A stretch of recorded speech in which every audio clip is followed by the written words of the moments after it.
Ciao a tutti e benvenuti nel canale Mitologie e Leggende. Oggi vi racconterò una delle innumerevoli storie d'amore che hanno come protagonisti gli dei.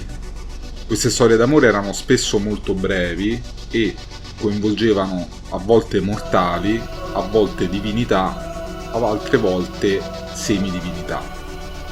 Il dio che più di tutti è presente nelle storie d'amore della mitologia non può essere altri che Zeus, il padre di tutti gli dei.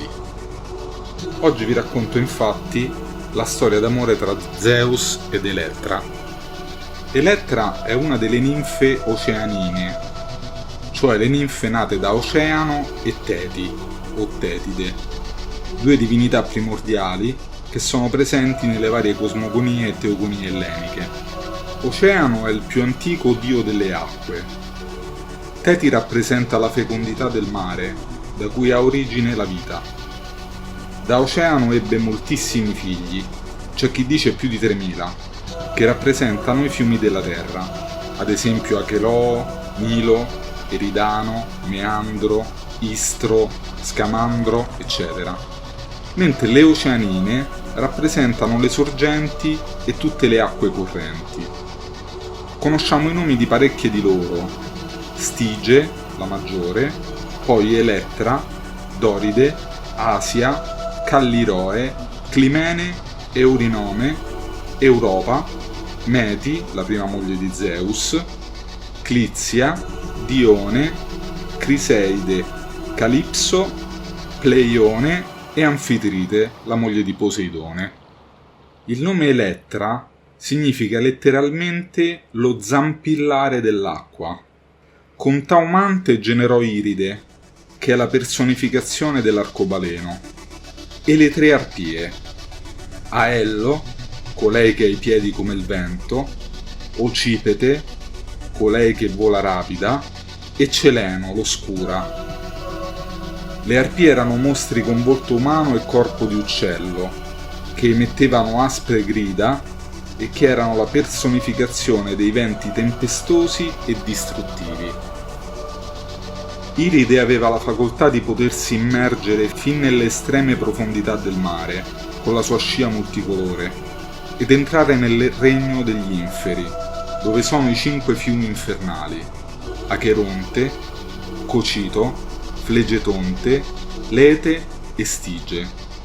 Fu proprio Iride che con una coppa d'oro attinse acqua dallo Stige e poi la portò agli dei, affinché la usassero come testimone nei giuramenti più solenni.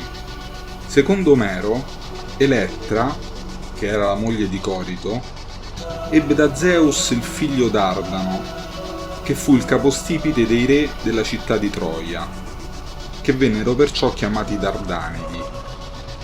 Una leggenda racconta che Dardano, col fratello Iasio o Iasione, lasciò la città di Corito, che era in Etruria, vicino al lago Trasimeno, e che viene identificata con l'odierna città di Cortona, e si recò in Samotracia.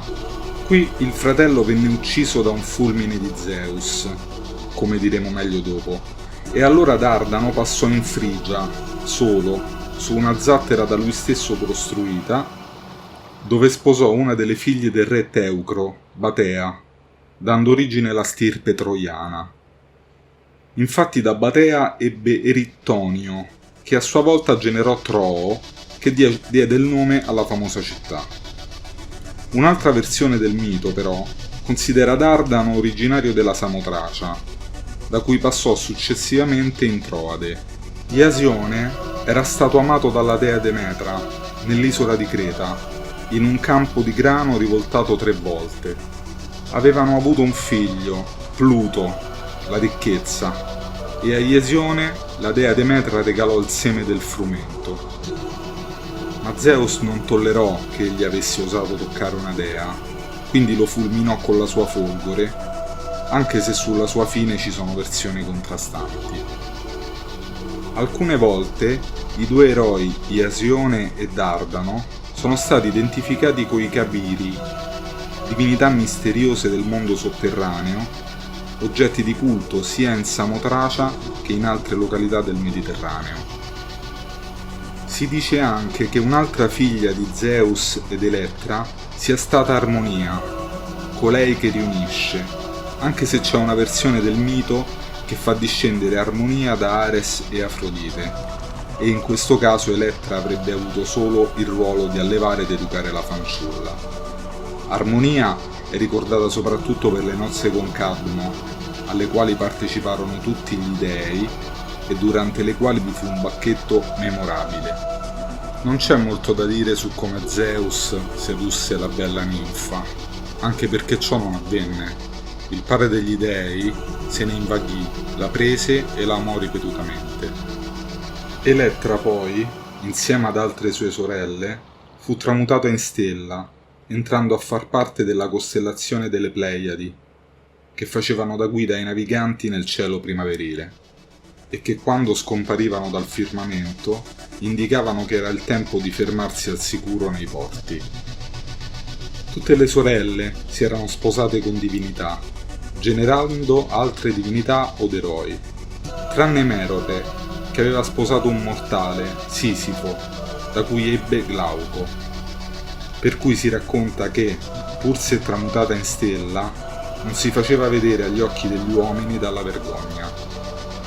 Tuttavia, un'altra versione del mito dice che la stella delle Pleiadi che si nasconde in realtà è la stessa Elettra, per il dolore della conquista e della distruzione di Troia, che era la città fondata da suo figlio Dardano. Per questo motivo, scappata per il troppo dolore verso il circolo polare artico, tornava soltanto a volte, periodicamente con i capelli sciolti in segno di lutto, cioè sotto forma di cometa. Ad ogni modo le versioni sul mito delle Pleiadi sono numerose. Alcuni dicono che furono trasformate in stelle da Zeus, che si impietosì nel vederle inseguite per ben 5 anni dal gigantesco cacciatore Orione.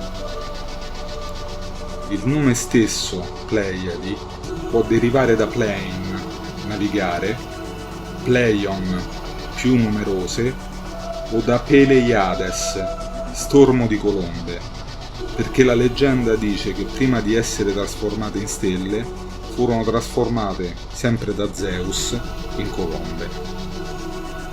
Come avete ascoltato, le storie dei miti, specialmente quelle d'amore, sono piene di riferimenti ad altri dei, o semidei o umani. Pian piano li vedremo tutti, ma questa di Elettra, il suo ruolo agli antipodi della fondazione di Troia e il mito della trasformazione in stella mi ha sempre affascinato. La storia di oggi termina qui. Fatemi come sempre sapere nei commenti quello che ne pensate. Se il video vi è piaciuto mettete un like, condividetelo e soprattutto iscrivetevi al canale per non perdere i prossimi. Io come al solito vi ringrazio e vi do appuntamento alla prossima storia.